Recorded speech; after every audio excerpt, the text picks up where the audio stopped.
Chapter जो है हमारा हाइट एंड डिस्टेंस या फिर सम एप्लीकेशन ऑफ ट्रिग्नोमेट्री, इसको हम लोग शुरू करते हैं। ठीक है, क्या होता है इसमें सम एप्लीकेशन ऑफ ट्रिग्नोमेट्री क्यों बोलते हैं इसको, ये भी समझ लो। ठीक है, सम एप्लीकेशन ऑफ ट्रिग्नोमेट्री इसलिए बोलते हैं क्योंकि क्लास चैप्टर 8 में यानी कि ट्रिग्नोमेट्री चैप्टर में हम लोग बेसिक्स ऑफ ट्रिग्नोमेट्री कर चुके होते हैं, इंट्रोडक्शन टू ट्रिग्नोमेट्री। तो क्या क्या इंट्रोडक्शन था हमारा, थोड़ा सा उसको रिवाइज कर लेंगे, है ना, थोड़ा सा उसको क्या कर लेंगे, रिवाइज कर लेंगे कि हम लोग क्या अभी तक पढ़ कर गए हैं।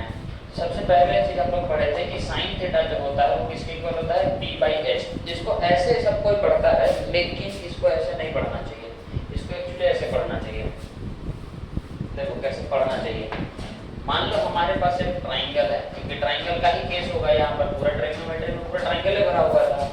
ये एंगल राइट एंगल है, ये एंगल कौन सा एंगल है, राइट एंगल 90 डिग्री, है ना, और ये एंगल को हम अभी क्या बोलते रहे हैं, थीटा बोलते रहे हैं। ठीक है ना, तो ऑपोजिट साइड ऑफ थीटा जो होता है उसको हम लोग बोलते हैं perpendicular, adjacent side of theta जो होता है उसको बोलते हैं बेस, और जो ऑपोजिट साइड ऑफ 90 डिग्री होता है उसको क्या बोलते हैं, हाइपोटेन्यूज, हाइपोटेनस। ठीक है, तो इसको हम लोग ऐसे पढ़ेंगे कि जो साइन थीटा होता है वो opposite side of theta, opposite side of theta divided by hypotenuse होता है। इसी को हम लोग क्या लिखेंगे, p/h, फिर कभी कंफ्यूज नहीं होगे। ठीक है, दूसरा चीज जो होगा वो cos थीटा क्या होगा, तुम्हारा adjacent side of theta divided by hypotenuse होगा, है ना, यानी कि p/h, एडजेसेंट साइड क्या था, p/h। तीसरा जो होता है tan थीटा यानी कि टेंजेंट थीटा, वो होता है तुम्हारा sin theta by cos theta.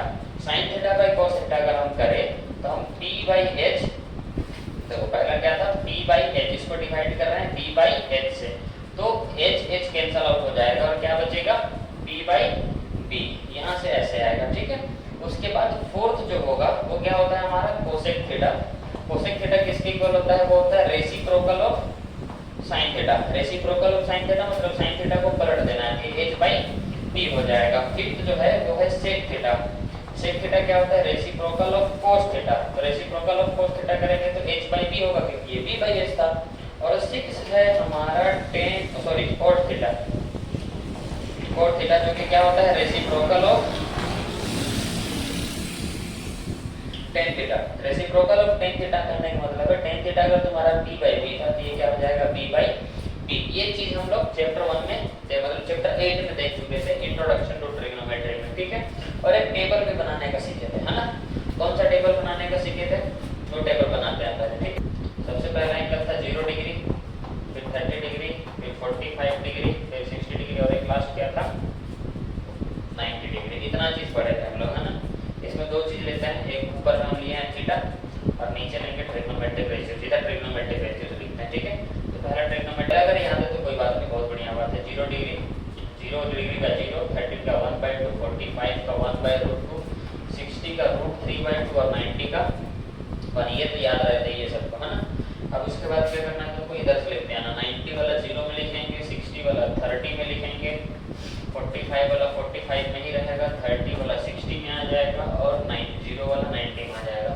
tan theta हम बोले क्या होता है, sin theta by cos theta. तो sin बाय cos करेंगे तो 0/1 0 हो जाएगा, 2 कैंसिल आउट होगा, 1/√3 बचेगा, वहीं से √2 कैंसिल होगा, 1 बचेगा, 2 कैंसिल होगा, √3 नीचे 0 आता है तो उसको हम लोग बोलते हैं नॉट डिफाइंड। ठीक है, अब sin को रेसिप्रोकल करेंगे तो cosec मिलेगा, है ना। इसको रेसिप्रोकल करेंगे, नीचे 1 है, रेसिप्रोकल करेंगे तो 0 नीचे आएगा तो नॉट डिफाइंड। उसके बाद 2 ऊपर चला जाएगा, नीचे 1, √2 ऊपर चला जाएगा, नीचे 1, 2 ऊपर, नीचे √3, 1 का रेसिप्रोकल 1 ही होता है। फिर 1 का रेसिप्रोकल 1 होगा, 3/√2 का रेसिप्रोकल 2/√3 होगा, 1/√2 का रेसिप्रोकल √2 होगा, 1/2 का रेसिप्रोकल 2 होगा, 0 का रेसिप्रोकल नॉट डिफाइंड होगा। ठीक है, उसी तरह से cot को tan के रेसिप्रोकल करेंगे तो 0 का रेसिप्रोकल बोले नॉट डिफाइंड, 1/√3 का रेसिप्रोकल √3, 1 का रेसिप्रोकल 1, √3 का 1/√3 और नॉट डिफाइंड का रेसिप्रोकल 0, इस तरह से।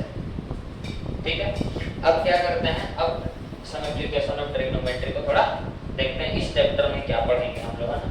मान लो यहाँ पर एक लड़का है, ठीक है, यहाँ पर क्या है, लड़का है, इधर एक बिल्डिंग है, इधर एक बिल्डिंग है। ठीक है, और ये लड़का का क्या है, हॉरिजॉन्टल लाइन जहाँ से वो देखेगा, हाथ पे इधर ही होगा ना, ऊपर कपार में, है ना। और ये बिल्डिंग के ऊपर एक सुंदर कन्या है, ठीक है। ये क्या कर रहा है, सुंदर कन्या को देख रहा है और सुंदर कन्या इसको देख रही है। तो दोनों का आई कांटेक्ट है, तो आई से आई कांटेक्ट का एक हम लाइन बना देते हैं, ठीक है। सुंदर कन्या जहाँ से देख रही होगी वो ये वाला लाइन होगा, मतलब ऐसे करके अपना सीधा से नीचे देख रही है, इसलिए सीधा से बोल दिए, ठीक है। तो इसको हम लोग बोलते हैं ये हॉरिजॉन्टल लाइन है। ये कौन सा लाइन है, हॉरिजॉन्टल लाइन, ठीक है। ये भी कौन सा लाइन है, हॉरिजॉन्टल लाइन। ये भी कौन सा लाइन है,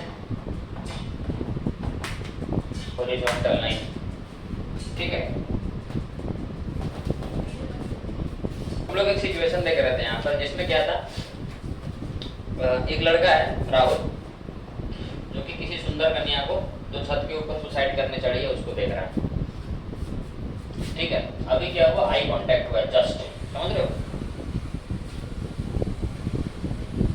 अभी इसके बाद फिर होगा नैनो की जो बात नैना जाने है ना, वो नहीं पता, और वो हम लोग के पॉइंट ऑफ व्यू से, मतलब वो हम लोग के क्या बोलते हैं, स्टडी पॉइंट से बाहर है। अब देखो यहाँ पर जो ये देख रहा होगा हॉरिजॉन्टल प्लेन से, जो इसको हम लोग बोलते हैं, इसको क्या लाइन बोलते हैं, कोई बता सकते हो, इसको कौन सा लाइन बोलते हैं, लाइन ऑफ साइट, क्या बोलते हैं, हाँ इसको कहते हैं लाइन ऑफ साइट, ठीक है। ये जहाँ से देख रहे हैं हम लोग, है ना। अब ये जो लाइन ऑफ साइट है, इससे जो नीचे एंगल बनेगा हॉरिजॉन्टल के तरफ, जो ऊपर के एंगल, ये जो एंटी क्लॉकवाइज एंगल को देखना है, ठीक है ना। कौन सा एंगल को देखना है, एंटी क्लॉकवाइज जो एंगल बन रहा है यहाँ पर, ये जो एंगल बनेगा, ये एंगल कौन सा बनेगा तुम्हारा, इसको हम लोग बोलते हैं एंगल ऑफ एलिवेशन। इसको क्या बोलते हैं, एंगल ऑफ एलिवेशन, ठीक है।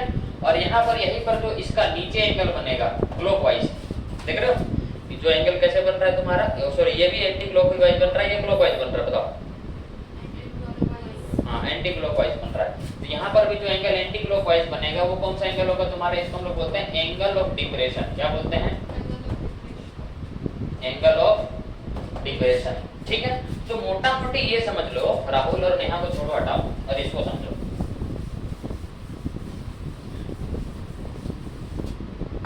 क्या समझोगे कि जो हॉरिजॉन्टल प्लेन से ऊपर की तरफ एंगल बनेगा वो कौन सा एंगल होगा, एंगल ऑफ एलिवेशन।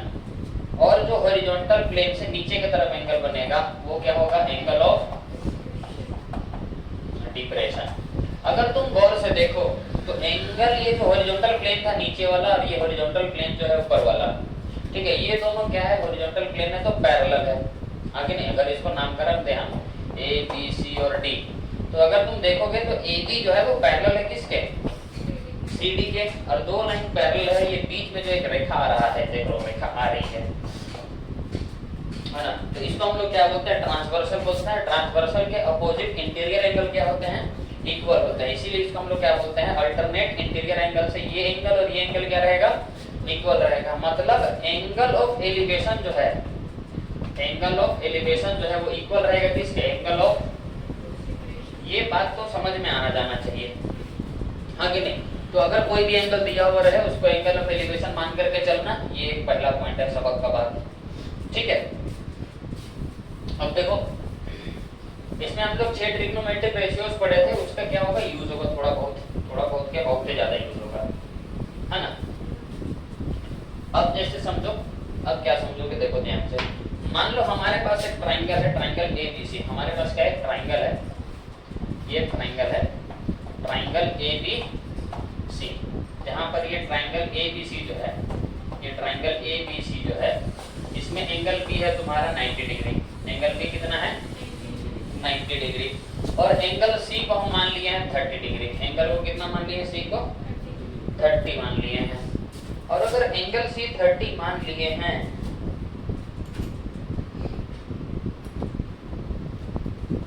रुको थोड़ा सियाही पूछने दो,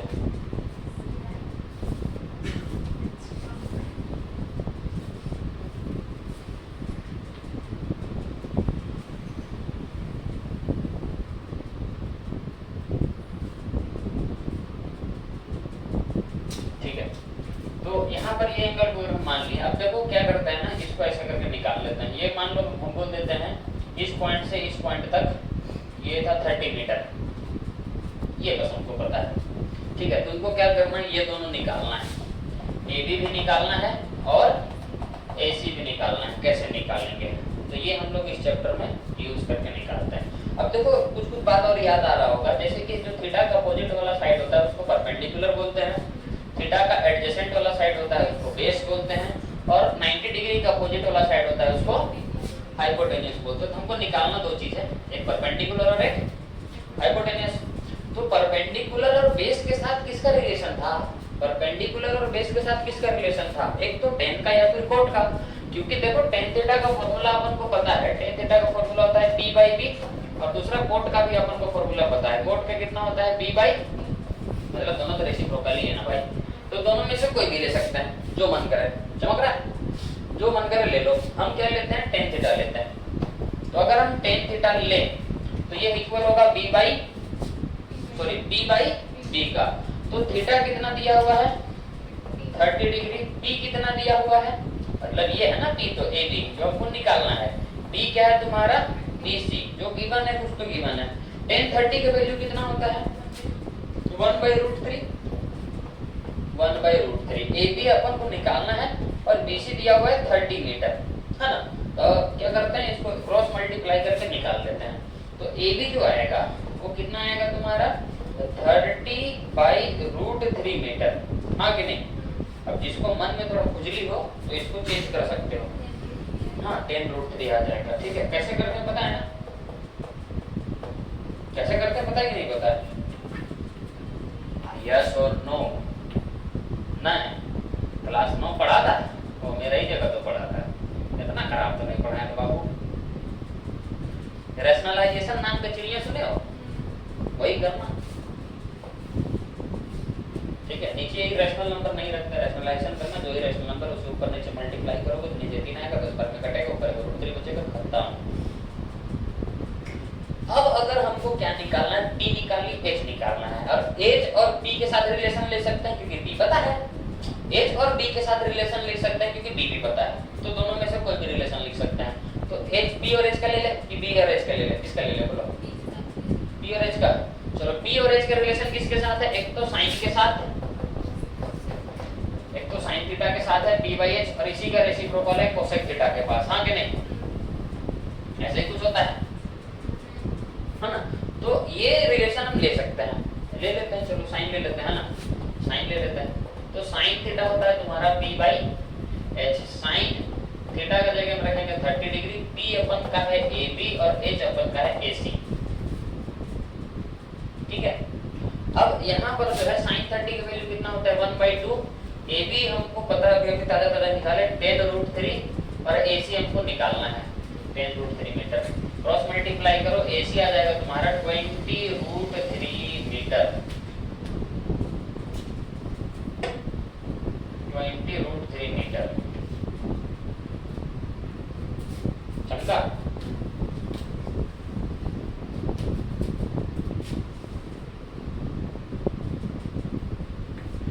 तो इस तरह से इस चैप्टर में ये यूज है, मतलब ट्रिग्नोमेट्री का ऐसे यूज करेंगे, इसी के लिए इसका नाम सम एप्लीकेशन ऑफ ट्रिग्नोमेट्री है। और हाइट और डिस्टेंस इसलिए बोलते हैं क्योंकि यहाँ पर हाइट और डिस्टेंस का बात हो रहा होता है, ठीक है?